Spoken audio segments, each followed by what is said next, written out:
मंच पर विराजमान सभी अतिथियों का और हमारे स्टेट के सबसे दबंग आईपीएस और आर्ट ऑनर्स आईपीएस अफसर श्री पंकज चौधरी को मैं जैसलमेर की तरफ बहुत बहुत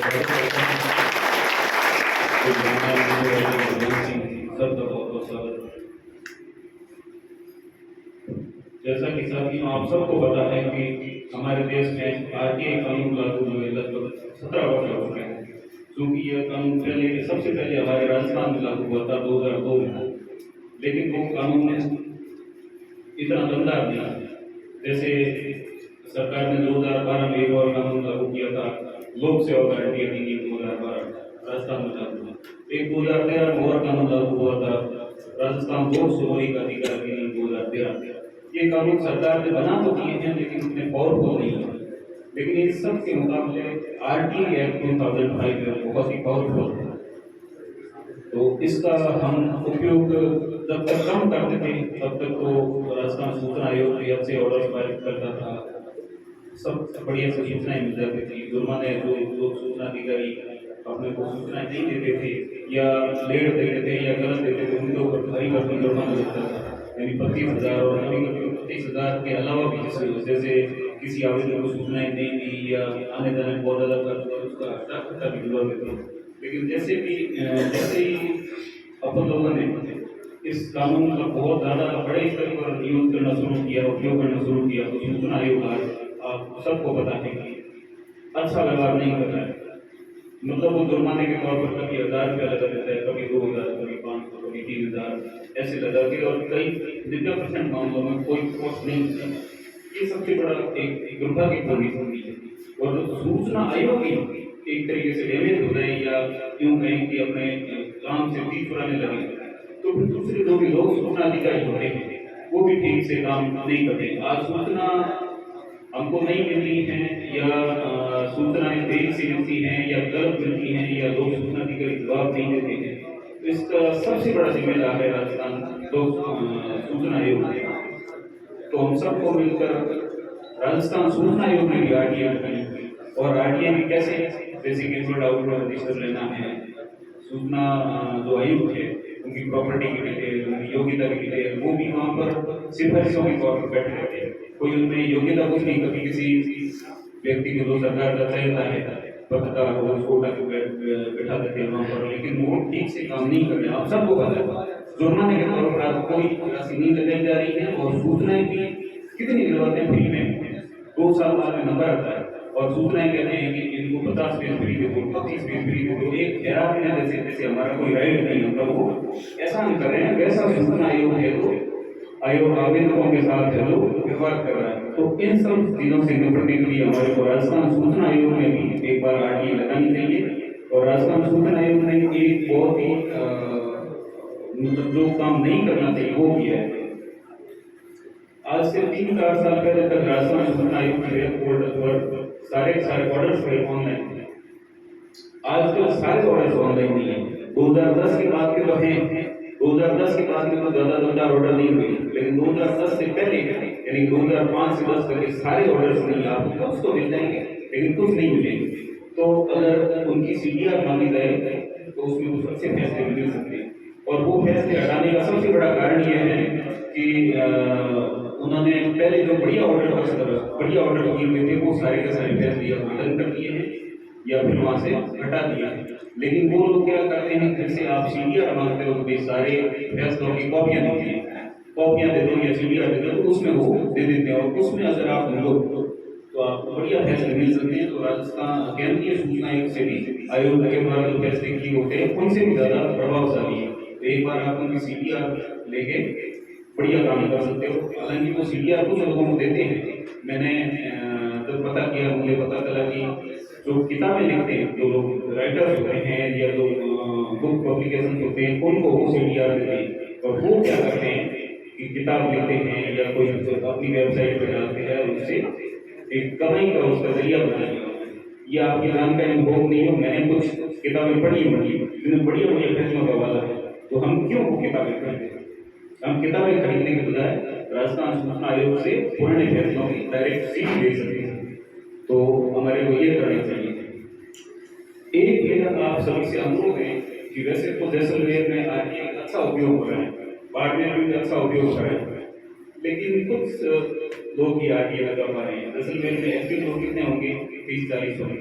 बाकी जिसको जरूरत होगी वो लगाते हैं, वो कभी साल में 1-2 बार लगा दिया, उनको पूरा नॉलेज में नहीं है, वो अपील नहीं कर पाते, सेकेंड अपील नहीं कर पाते। तो मेरा एक सजेशन है, आप इस पर विचार करें कि कम से कम हर व्यक्ति महीने में 2 आरटीए किसी भी विभाग में जरूर लगो। ये आप तय करें कि हमने ये पार्ट सिस्टम बना रखा है, जो भी एक्टिव लोग हैं वो उससे ज़्यादा लगाते हैं, जो एक्टिव नहीं है लेकिन थोड़ा बहुत जानते हैं वो लगाते ही लगाते हैं। जैसलमेर में ये किया जा सकता है, हालांकि पूरे राजस्थान में ये करना चाहिए कि कम से कम 2 या 3 आरटीए लगाएंगे और एक बैठक। तो सबसे बढ़िया जैसलमेर मुझे खास बात ये लगी, यहाँ के जो आरटीए एक्टिविस्ट लोग हैं वो महीने में एक बैठक अवश्य करते हैं। आरटीए को मैंने देखा है, जूम पे भी करती है, कई बार अखबार में भी आता है, तो एक बैठक यहाँ तो चल रही है, लेकिन दूसरे जगहों से जो भी साथी बताए हैं वो भी अपने अपने जिले में, अपने अपने क्षेत्र में एक तारीख फिक्स कर लें, एक मीटिंग आरटीए के लिए रखी है। उसमें आरटीए एक्टिविस्ट जो एक्टिव हैं वो तो आएंगे, जो लोग नहीं है एक्टिविस्ट, जो मतलब एक्टिव नहीं है, उन लोगों को बुलाओ, उनको भी जागरूक करो और आरटीए बहुत ज्यादा से ज्यादा उपयोग करो। 17 साल हो गए हैं, आपको पता होना चाहिए 17 साल के बाद में भी 1% जनसंख्या भी आरटीए नहीं कर पाई। पूरी अगर प्रतिशत के हिसाब से देखा जाए तो 1% जनसंख्या भी आरटीए का उपयोग नहीं कर पा रही है। तो हम सब तो, हालांकि सरकारों की जिम्मेदारी है, आरटीए एक्ट में भी प्रोविजन है कि वो आरटीए को प्रमोट करें, उसके लिए उनके पास अलग से फंड की व्यवस्था भी होती है, लेकिन सरकारें नहीं कर रही। सरकारें उल्टा आरटीए को दबाने का काम कर रही है। तो ये अब जिम्मेदारी हमारी रह रही है कि हम ज्यादा से ज्यादा आरटीए का उपयोग करें। दूसरा ये कि आरटीए में हम सभी लोग मांगते हैं तो सिर्फ और सिर्फ कॉपियां मांगेंगे कि ये पेज भी हो, एक 2 रुपये पेज पे लगते हैं, या थोड़ा बहुत किसी को ज्यादा बड़ा पेज हो तो ज्यादा लग जाता है। इससे इसका सबसे बड़ा एक उपयोग का मैं आपको तरीका बता देता हूँ, जो आरटीए में प्रावधान भी है कि जो डेटा कंप्यूटर में संग्रहित होता है उनकी आप सीडी ले सकते हो, और सीडी या डीवीडी उसकी जो रेट है वो 50 रुपए से, और उसमें डॉक्यूमेंट जो स्कैन किए होते हैं वो हजारों की तादाद में आ जाते हैं। तो आप 50 रुपए में हजारों की तादाद वाले डॉक्यूमेंट वो ले सकते हैं। सरकार ने आजकल कर रखा है, हर विभाग में कंप्यूटर दिया हुआ है, फोटोकॉपी मशीन दी है, सारे डॉक्यूमेंट ऑनलाइन भी होते हैं। तो आप पेज देते हो, पेज 2 रुपये में एक पड़ता है, तो 50 रुपये में 25 ही पेज आएंगे, लेकिन 50 रुपये में आप हजारों पेज है वो 50 रुपये में ले सकते हो। तो आप सीडी लीजिए, कोशिश करो कि अगर डेटा कंप्यूटर में संग्रहित, नीचे नोट लिखो कि हमने जो भी सूचनाएं मांगी हैं वो अगर कंप्यूटर में संग्रहित हैं तो हमारे को सीडी या डीवीडी दे दीजिए। सीडी के 50 रुपये, डीवीडी के 50 रुपये हैं, और पेन ड्राइव कहते हैं तो जो मार्केट जो रेट है या आप ले जाके तो वो आपको पेन ड्राइव में दे देंगे। एक ये किया जा सकता है। दूसरा ये कि सैंपल के बारे में किसी को बताएगा, एक्टिव लोगों के अलावा आरटीए में सैंपल लिया जा सकता है। जैसे सड़क बनती है, हमारे यहाँ सड़कें मुख्य सड़कों के अलावा आसपास की ग्रामीण जो सड़कें वो सारी टूटी हुई है, इसका सैंपल भी दिया जा सकता है। आरटीए में धारा 2 में प्रावधान है कि आप किसी भी सड़क का नमूना ले सकते हो। जैसी बिल्डिंग बन रही है, सरकार की बिल्डिंग बन, सरकार एक 30 शेड्यूल जारी कर रही है बिल्डिंग का, जैसे ठेका होता है, जैसे किसी सड़क का ठेका होता है तो उसमें 30 शेड्यूल जारी होता है। उसमें 30 शेड्यूल में स्पष्ट रूप से लिखा होगा कि सड़क बनेगी, उसकी थिकनेस क्या होगी, उसमें कितना वो होगा, वो होगा, कितनी कंक्रीट होगी, कंक्रीट की साइज क्या होगी, ये सारी चीजें उसमें लिखी हुई होती है। तो आप उसका सैंपल में सारा करके, जैसे बिल्डिंग आजकल बनाने के बाद में 2, 4, 5, 10 साल बाद में जर्जर हो जाती है, जबकि अंग्रेजों के टाइम बनेगी वो 100 साल पहले वो जर्जर नहीं हुई। आरटीए में आप पत्थर का सैंपल ले सकते हो, आपने कैसा पत्थर यूज किया है और कितना प्रेशर कैसे से वो पत्थर टूट सकता है, ठीक है ना। तो उसके फिर सैंपल लेने के बाद में आप अपने स्तर पर उसकी जांच करवा सकते हो। उसकी रिपोर्ट है वो सरकारी लेबोरेटरी से प्राप्त की जा सकती है, जैसे जोधपुर से प्राप्त की जा सकती है, इंजीनियरिंग कॉलेज से, अहमदाबाद से भी, कई विभागों जैसे पीडब्ल्यूडी की वगैरह सबकी अलग अलग लेबोरेटरी होती है, ठीक है। उसमें जांच करके आप लोग उसमें पता कर सकते हैं कि जो 30 शेड्यूल में लिखा है, एक 30 शेड्यूल की होता है, उसमें सारी चीजों का उल्लेख स्पष्ट होता है। थिकनेस कितनी होनी चाहिए, पत्थर कितने प्रेशर वाला होना चाहिए, कितने एमएम की गिट्टी होनी चाहिए। तो ये बिल्डिंग का सैंपल ले सकते हो, सड़क का सैंपल ले सकते हो, इनका वो मैन भी ले सकते हो, जो भी कंस्ट्रक्शन होता है उन सब का आप वो सैंपल भी दे सकते हो। आप इस पर भी थोड़ा सा ध्यान दीजिए। हमने ये किया है ना, ये थोड़ा सा कॉस्टली पड़ता है। कॉस्टली ऐसे पड़ता है, जैसे सैंपल लेते हो तो सैंपल की जो लागत ऐड होती है वो देनी पड़ती है, लेकिन सारे लोगों को मिल जाए तो लागत ऐड ज़्यादा नहीं आती है। 2-4 हज़ार रुपये के अंदर 10-10.5 सैंपल लिया जा सकता है।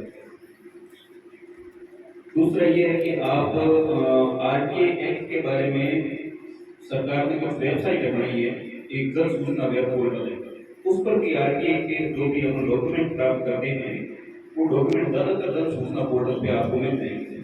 वो डॉक्यूमेंट पढ़ोगे तो उससे आपको ये भी समझ में आ जाएगा कि कौन कौन से डॉक्यूमेंट बाकी हैं और कौन कौन से डॉक्यूमेंट है जो इसमें गलत नहीं है। अव्यवहित राजस्थान सरकार की जन सूचना वेब पोर्टल है, उस पर भी आप सर्च कर सकते हो। आरटीआई के बारे में जो पोर्टल है उस पर एक न एक अभी तो सरकार ने आपको पता होगा राजस्थान में ज्यादातर विभाग पंचायत कुछ पंचायतों को छोड़कर सारे विभाग ऑनलाइन होते हैं, तो आप आरटीआई ऑनलाइन भी लगा सकते हो। उसके ऊपर काफी सारे जजमेंट वगैरह वो भी है, वो भी आप ले सकते हो। दूसरा साथी, एक सबसे बड़ी बात यह है कि आप सबको पता है कि हमारे साथी गोवर्धन सिंह जी पिछले 5 महीने से जेल में, सरकार उनके ऊपर स्टडी कर बनाकर एक चक्री को बनाकर मुकदमे पर मुकदमे करते जा रही है और उनको लगातार जेल में रख रही है। उनके जेल में जैसे 5 महीने हुए तो 5 महीने में से 4 महीने वो पुलिस रिमांड पर रहे। आपको ये बड़े काम को बड़ा ताजुब होगा कि 4 महीने किसी पर रहना एक बहुत बड़ी बात होती है। बहुत ही मतलब ऐसा तो किसी टेररिस्ट के साथ भी नहीं होती। गोवर्धन सिंह जी क्या है, अपने साथी हैं आरटीआई पुलिस, उनके साथ अत्याचार होता है, हमने उनकी खूब वैल्यू